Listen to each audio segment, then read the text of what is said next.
Okay, so, just first off, tell us who you are and how you got involved with the Brain Aneurysm Foundation. Okay, I'm Christine Buckley, Executive Director at the Brain Aneurysm Foundation.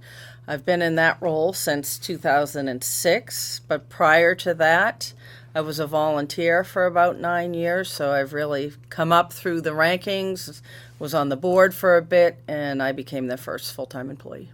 What got you involved in it? My sister is a nurse practitioner in this space, so because of her involvement with these patients, and she and a doctor she works with are actually two of the three original founders of the organization. So it was actually a nurse who had an aneurysm herself back in 1994 who went to her treating physician, and then her nurse, who happened to be my sister, and said, will you help me get something started, because I'm a nurse, I have a medical background, I just have no idea what to expect in my recovery journey. So youngest of 5 kids, and just kind of got roped in to help with local fundraisers and things way back in the day. So the executive director title, that's a very vague title as I know. So Yeah. what's the day-to-day role for you? Oh, God, the day-to-day role can be anything. And again, when I came on in 2006, I was the only employee. Currently, we have 8 employees, which is still not a lot for a national organization, which is what the foundation is, and we deal with people internationally as well. So, we focus on support. So we have support groups across the country, overall awareness, education, both for the public and medical professionals. We have an advocacy day. We go to Capitol Hill and we have a legislation out there called Ellie's Law, which is for more brain aneurysm research from the federal government. And we're also the largest private funder of Brain Aneurysm Foundation research.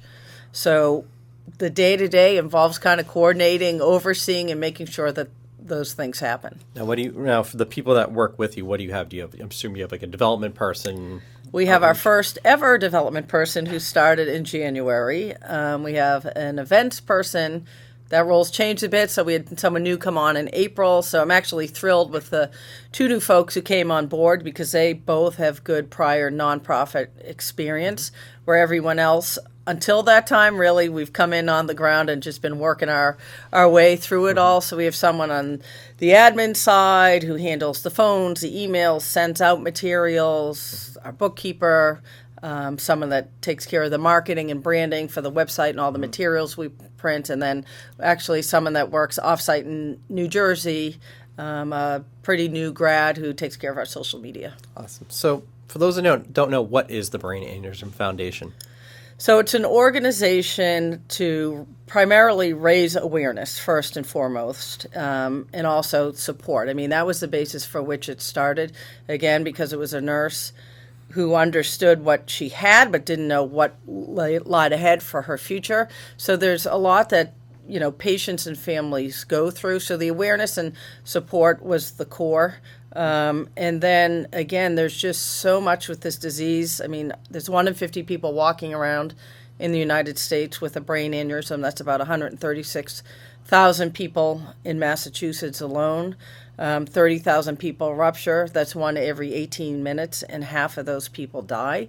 So there's so much to do in advocacy to get the greater research funding. Again, about 1/4 of our revenues go out to research funding. So we're coordinating with the medical professionals across the U.S. and Canada, because we're also a registered charity in Canada, to have these support groups, to work with them, to have events, again, that grassroots, just raising awareness and getting the word out about brain aneurysms, because they are a subset of stroke. Yeah. So everybody knows stroke and the FAST program, and there's a lot of federal funding. There's a lot of company, the pharmaceutical device company that gives money to stroke, but brain aneurysms, for some reason, is still kind of under the radar, and we're just really trying to break through to make it something that people understands. It runs in families, and know the signs and symptoms, and to treat an aneurysm before it ruptures. So it's like sounds like very much education and support. Yes, exactly. Every organization has needs. What's the organization's most urgent needs? Our needs organizationally is everybody else, right? We could use some more funding, because people, it's funny, against the newer folks that work with us. Someone came from Catholic Charities and someone came from the American Cancer Society. So they're coming from obviously great organizations, great missions, but they all have departments, of marketing of X number of people or development with X number of people. At the Brain Aneurysm Foundation, we are all departments unto ourselves. Yeah. So everyone is doing a ton of work, but we've always stayed, ahead of the curve on what we're able to do. We're financially solid, but it would be nice to have actual departments and have more people. But, as a nonprofit, we're giving money back out into our programs and what's important to our mission. So, again, we give a quarter of our money right out to research. The funding is key, but really just, I think the recognition just for the disease, for people to understand how devastating a brain aneurysm is to not only an individual, but to the family and friends and to a community, because so many people are never even able to go back to work. And there's just so much on the upfront side, the early detection. We have a campaign called Scan to Save. And that's critical because, so many people, they don't know what a brain aneurysm is, or if someone hears it, they think someone dies from it. But the key is an aneurysm by itself isn't necessarily the problem. It's when it ruptures. And the treatments have gotten so much better over the years, and they're so treatable. I mean, that's what, the main thing that I want people to know, that brain aneurysms are treatable. And if you have one, it doesn't have to be a death sentence, but you need to know you have one. So, of course, with so many other things, there isn't a screening protocol yet. For brain aneurysms, and hopefully some of the medical professionals are working on that. So it's really, we need people to know they have an aneurysm and to get the treatment. I mean, ultimately, we'd like to be out of business through the research. If there's a blood-based biomarker identifying a gene, and to really, if there's ever a protocol put in place that people can really treat these more aggressively before they rupture. You mentioned funding. How do you receive your funding? Is it donations, grants? It's all grassroots donations and people doing events for us. We don't have any government funding. We don't have any grant funding. It's really people who have somehow been impacted by the disease like 98% of our funding. Yeah, so some corporate donations from the device companies, not at the level that we would like to see them at, but that's, again, now we have someone in development, we can try to work on that a little bit more. Right. So if someone wants to find out more about the foundation, where can they go? Go to bafound.org. You can call the office, too, at 781-826-5556.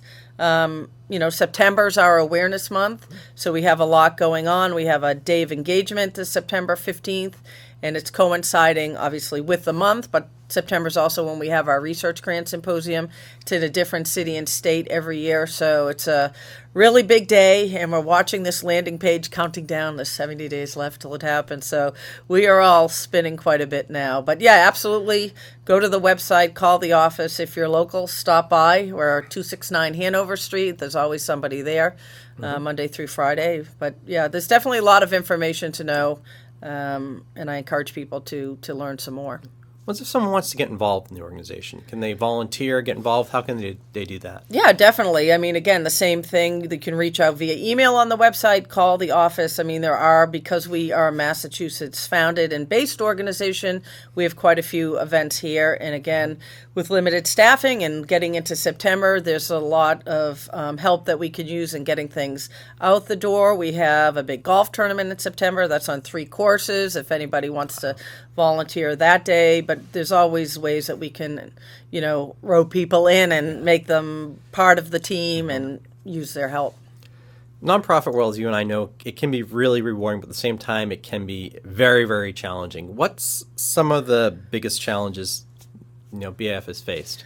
I mean, the biggest challenge is, again, it's the resources, but it's also the fact that brain aneurysms are, like I said before, they are a type of stroke and they get lost in the stroke world. So that's why when we go to Capitol Hill, there's a lot of funding through NIH. There's a subset of that, NINDS, that's for neurological diseases.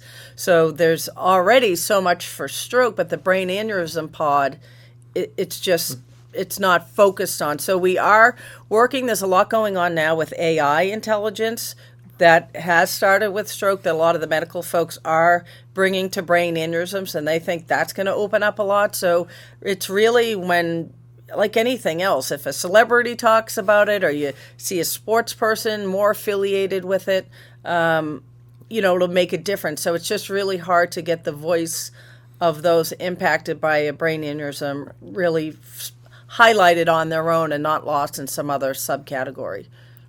What's on the flip side? What's been the most rewarding or biggest success? Most rewarding is just the fact that we are there day to day talking to people who are impacted, who are scared, and helping people through those times and helping people with their challenges, the support groups, because again, people who, particularly with the ruptures, but even unruptured, their lives are forever changed. So seeing that we're able to support and help people is obviously huge. But the two biggest things that I love organizationally, that I help develop and get off the ground is the Research Grant Symposium. I came on in 2006. We started that in 2007 just by giving out 2 grants for $10,000 each. And now we give out about $500,000 a year to about 12 or 14 recipients. So being able to fund these projects, these seed projects for people to get off the ground and then perhaps get greater funding later has been fabulous. And then also our advocacy, going to Capitol Hill and advocating and going with the patients and the caregivers. And last few years it's been remote and on Zoom, but in some ways that's been more helpful because it's eliminating travel. But for people to be able to share their story, to have their voice heard, I love going, but it's so fun seeing like other people's reactions to that. And again, the legislation has yet to pass, but we have had continual meetings and there's more recognition and awareness on the Hill even about the disease and the things that should be happening to help make things better. So those have been 2 really great programs that have been, making a difference. And again, just the overall being able to support and make a difference for people. When they hear this, it's devastating. And obviously through the web, we are the primary source for this disease and people come to us. So it's nice to be able to be there and to help. Talk about the grant symposium, because that's definitely something that's grown over the years. Like, who are the grants going to? What are they going for? Yeah, so the grants, again, it's a small population of people that really treat aneurysms and then are doing the research on this. So we have a system in place where people, and again, I'm dealing with that live right now too, waiting for a couple doctors to finish scoring.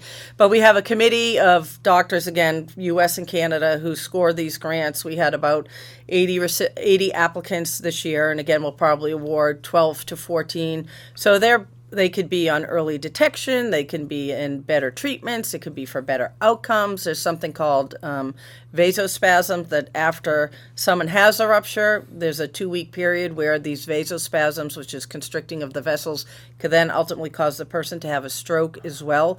Identifying a gene, blood-based biomarkers. So these are just folks that have dedicated, their lives, whatever their path has been, to bring them to make things better for this disease. And one interesting piece about that is there's a lot of people in biomedical engineering. So there's a lot of engineering techniques and developments and concepts that are going into the research as well. What's that one thing about the organization that might surprise people? Well, I think that we are national, that we do so much with so little, but I think more than for the foundation itself, it's about the disease, that it's treatable, and how important early detection is. So I think those are the key things, and those are the things that we really are trying to change, because the statistics, they're bad, but they're not also 100%. They're old, and we're working with physicians as well and researchers to kind of get better data, because particularly going to Capitol Hill and things, when you have legislation, you have acts, we have to have, where is all this data coming from and how it's backed up. So we say 1 in 50, it could very well be 1 in 30 or 1 in 40 or even 1 in 20. We don't 100% know that 1 in 50 is a good, safe, it's definitely at least that. So yeah, there's a lot to uncover, and again, it's about making the quality of life better for many people, and again, their families and their communities. What's the future look like? If we look at what's the roadmap, maybe 6 to 12 months down the road? I mean, I think that we've always had this slow, continued, steady growth, and there has been progress in terms, again, the better research. People are moving to other levels in their research on different sides of it. So, I mean, who knows? That's like a wait and see. Is there going to be some breakthrough? We'll see about that. But I think it's also the physician education that we do. We work with an organization called PrimeEd. So that's helping primary care docs, ER docs, or even EMT type folks that to know how to diagnose and then manage a patient they may see that comes forth with brain aneurysm symptoms that it's hard for that community of folks to automatically go right there, but we want them to really understand if someone's coming in with a headache, they haven't felt well, neck pain, to bring brain aneurysm into their diagnosis, because we hear all too often cases of misdiagnosis, because sometimes people have no symptoms. They could have an immediate rupture, there's no symptoms. But on the flip side, there are people who have symptoms, go to their doctors, get some sent home, and subsequently rupture. And that's what we really are trying to, eliminate and reduce. Yeah, you're a national organization, but you're based on the South Shore. Have you found it beneficial that, up the highway, 30 minutes from here, some of the best hospitals, some of the great medical device companies in the world, does that beneficial to you guys? Absolutely. No, I mean, it's a big help. And I think that's why it was good to launch the organization out of Boston there's probably 4 or 5 main centers here that treat aneurysm. So it gives people a lot of options. Most of the area hospitals do have support groups. Some of the docs are on our medical advisory board. And for us, really, for me, from day one, kind of walking into this, coming from a healthcare finance background, for me, it's critical to have the medical advisory board that we do have, because they're the experts in all the information that we put forth, whether it's in written materials on our website or anything that we share, because we can't just come up with this information. So yeah, working particularly, so we are fortunate to be in this area, and some of the device companies as well. J&J, there's it was Codman. The names change all the time. Dupuy, they had a institute down in Rainham where they had a lot of their neuro stuff, and we would go down there once a year and have a symposium and work with them. So that was certainly very nice when you have the opportunity to do things like that. So you came from the healthcare sector prior? Yeah, on the finance side, though. But you had an idea of how healthcare works and like absolutely. So I was always in it from day one. Audited hospitals, and then was in reimbursement at hospitals. And you had an understanding of how everything works. Exactly. Instead of coming in and learning, really. Absolutely. And then prior, I was at a small consulting company for 9 years, so It did help for sure.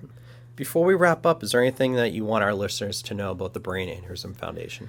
Just know the good work that we are doing. Definitely go to the website, bafound.org. Learn about the disease. We like to say, know the facts, share the facts, save a life, and you'd be amazed and the survivors are really good about doing this. I just got an email early this morning that a young woman who had an aneurysm, her uncle or somebody knew our current board chair who's a survivor, reached out to him, connected her with me, wants to help and wants to get involved. So it's just knowing that we are there, knowing that work that we're doing. Like you said about volunteerism, always open to that. And any ideas that people have of, that they might be able to contribute. Someone who's been impacted, and just, educate yourself and know that we are there as a resource for anyone that you may know that may ultimately end up with this diagnosis. Great. Well, thank you so much for joining us today. Oh, thank you. It was a great pleasure, and it's always good to share and get the word out. So thanks, Jonathan.